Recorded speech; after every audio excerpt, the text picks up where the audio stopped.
நாகர்கோவில் தாழக்குடியில் அடுத்தடுத்து 3 பேருந்துகளை பொதுமக்கள் சிறைப்பிடித்ததால் போக்குவரத்து கடுமையாக பாதிக்கப்பட்டது. நாகர்கோவில் அருகே அமைந்துள்ளது தாழக்குடி கிராமம். இங்கு பிரசித்தி பெற்ற ஔவையார் அம்மன் கோவில் உள்ளது. இங்கு ஆயிரக்கணக்கான குடும்பங்கள் வசித்து வருகின்றன. இங்குள்ள மக்களின் பெரும்பாலான தேவை மற்றும் மாணவ மாணவிகள் படிப்புக்காக நாகர்கோவிலுக்குத்தான் செல்ல வேண்டும்.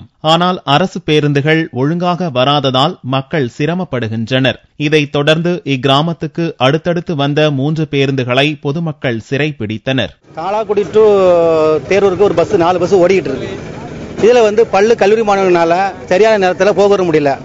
அதிகாரிகள் கேட்டாச்சுன்னா போக்குவரத்து பிரச்சனை சொல்றாங்க. பொதுவாக ஆக்சுவல் நடந்த சம்பவம் என்னன்னா ரோடு சரியா கிடையாது, போக்குவரத்து பண்ண முடியாது, மக்கள் அதில் கஷ்டப்படுறாங்க. எங்க அந்த கஷ்டம் விரும்பி தான் நாங்க என்ன பண்றோம்னா எங்களுக்கு 2 வண்டி விட்டா போதும். எப்படி இல்லைன்னா தாழக்குடி டு நாகர்கோவில் மட்டும் எங்களுக்கு 2 பஸ் விட்டா போதும். இப்படி விட்டாச்சுன்னா பள்ளி கல்லூரி மாணவர்கள், பேஷண்ட், நோயாளிகள் போறாங்க. இன்னைக்கு இந்த பஸ் மில் பண்ணி எல்லாரும் வர சொல்லுங்க. அதிகாரிகள் அங்கே பேசியிருக்கோம். அவங்க நேரில் அவரு சொல்றாரு நாங்க கரெக்டா வருவோம் அப்படி சொல்றாங்க. நீங்க அங்க வச்சு பேச பிறகு இங்க பொதுமக்கள் நீங்க பேசுங்க. பொதுமக்கள் அங்க நிக்கிறாங்க, இங்க பேச முடியும். இதனால் போக்குவரத்து பாதிக்கப்பட்டது. இதைத் தொடர்ந்து ஆரல்வாய்மொழி போலீசாரும் போக்குவரத்து கழக அதிகாரிகளும் பேச்சுவார்த்தை நடத்தினர். தாழக்குடிக்கு முறையாக பேருந்துகள் இயக்கப்படும் என்று அதிகாரிகள் உறுதியளித்ததை தொடர்ந்து போராட்டம் விலக்கிக் கொள்ளப்பட்டது.